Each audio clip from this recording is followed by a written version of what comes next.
क्या आखिरी बातचीत से चीन का हृदय परिवर्तन हो जाएगा? क्या कुछ घंटे बाद ड्रैगन सरेंडर कर देगा? क्या -40 डिग्री वाली सर्दी से पहले चीनी सेना लद्दाख से दुम दबाकर भाग जाएगी? यह सवाल इसलिए क्योंकि कुछ ही घंटे बाद भारत और चीन के बीच कमांडर लेवल की बातचीत शुरू होगी।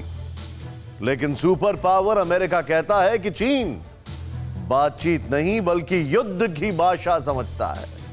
लद्दाख में भी इसी की जरूरत है और भारत ने इसी बाबत बड़ी तैयारी भी कर ली है। ये चालबाज चीन के खिलाफ भारतवर्ष की तैयारी है, धोखेबाज ड्रैगन के खिलाफ हिंद का बारूदी पराक्रम है और चोरी के चाइनीज हथियारों के सामने हिंद की वायु शक्ति की नुमाइश है। पिछले एक महीने से भारत ने एक के बाद एक 9 मिसाइलों के परीक्षण किए।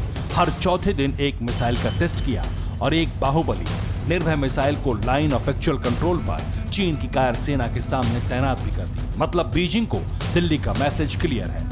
रेड आर्मी की आक्रामकता से हिमालय के इस पार रत्ती भर भी डर नहीं। कहते हैं लातों के भूत बातों से नहीं भागते, इसलिए बार बार बातचीत कर पलटने वाले चीन के खिलाफ भारत ने बड़ी तैयारी की है। ड्रैगन के फाइनल इलाज का पक्का इंतजाम किया है। कमांडर लेवल की 6 बार बातचीत होने के बावजूद एलएसी सटे लद्दाख में लगातार गतिरोध जारी है। भारतीय सेना से बार बार पिटने के बावजूद भी चीनी फौज पीछे हटने को तैयार नहीं है। 12 अक्टूबर को एक बार फिर से कोर कमांडर लेवल की बातचीत होगी, जिसमें भारतीय दल की अगुवाई लेह स्थित 14वीं कोर के commander lieutenant general Harinder Singh करेंगे। भारत चीन तनातनी के बीच अमेरिका ने कहा है कि चीन बातचीत से नहीं मानने वाला। अमेरिका के राष्ट्रीय सुरक्षा सलाहकार रॉबर्ट ओब्रायन ने कहा है, भारत से लगती वास्तविक नियंत्रण रेखा पर ताकत के बल पर नियंत्रण करने की चीन की कोशिश उसकी विस्तारवादी आक्रामकता का हिस्सा है और ये स्वीकार करने का समय आ गया है कि बातचीत और समझौते से चीन अपना आक्रामक रुख नहीं बदलने वाला। भारत भी ड्रैगन की इस उलट पलट चाल को बखूबी समझता है, इसलिए मुंह में राम बगल में छुरी की नीयत रखने वाले चीन को भारत जैसे को तैसा वाला जवाब दे रहा है।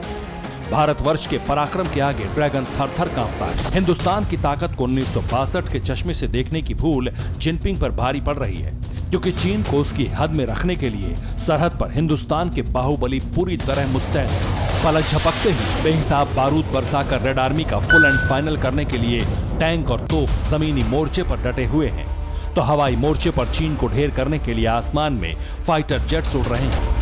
देखिए, सर्दी की आहट के बीच लद्दाख में भारतीय वायुसेना अपनी तैयारियों को और धार दे रही है।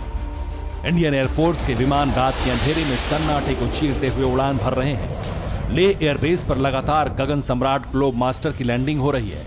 भारतीय सैनिकों के साजो सामान और रसद की आपूर्ति हो रही है। वहीं चिनूक हेलीकॉप्टर से जरूरी सामान फॉरवर्ड पोस्ट तक पहुंचाए जा रहे हैं। इसके अलावा वायुसेना के अपाचे अटैक हेलीकॉप्टर इल्यूशन 76 और एंटोनियो 32 परिवहन विमान भी लद्दाख में उड़ान भर रहे हैं। बीच बीच में लड़ाकू विमान MiG-29 अपनी गर्जना से आसमान को थर्रा देते हैं। चीन की किसी भी गुस्ताखी का करारा जवाब देने के लिए इस समय एलएसी पर मिराज 2000 और सुखोई MKI-30 जैसे वर्ल्ड क्लास फाइटर भी अलर्ट मोड में हैं और हिमालय पर आसमान का सिकंदर राफेल की गर्जना से चीन की लाल सेना कांप रही है। एक से बढ़कर एक घातक मिसाइलें चीन की साजिश को नेस्तनाबूद करने के लिए तैनात। पिछले एक महीने में 9 मिसाइलों के परीक्षण के बाद रक्षा अनुसंधान और विकास संगठन यानी DRDO अगले हफ्ते 1000 किलोमीटर रेंज की निर्भय सब सोनिक क्रूज मिसाइल का परीक्षण करेगा, जो बिना भटके अपने दुश्मनों पर अचूक प्रहार कर देगा। टेस्टिंग के बाद निर्भय मिसाइल को आर्मी और नेवी के बेड़े में शामिल किया जाएगा। जानकारी के मुताबिक तिब्बत और शिनजियांग में चीन के मिलिट्री बिल्डअप के जवाब में भारत ने एलएसी पर अपनी निर्भय मिसाइल पहले ही तैनात कर रखी है। मतलब चीन अब हिमाकत करे तो बात से नहीं, बारूद से जवाब देने की तैयारी पूरी है और अब एक चूक का मतलब है हिमालय पर ड्रैगन का विनाश। Bureau report, TV9 Bharatvarsh.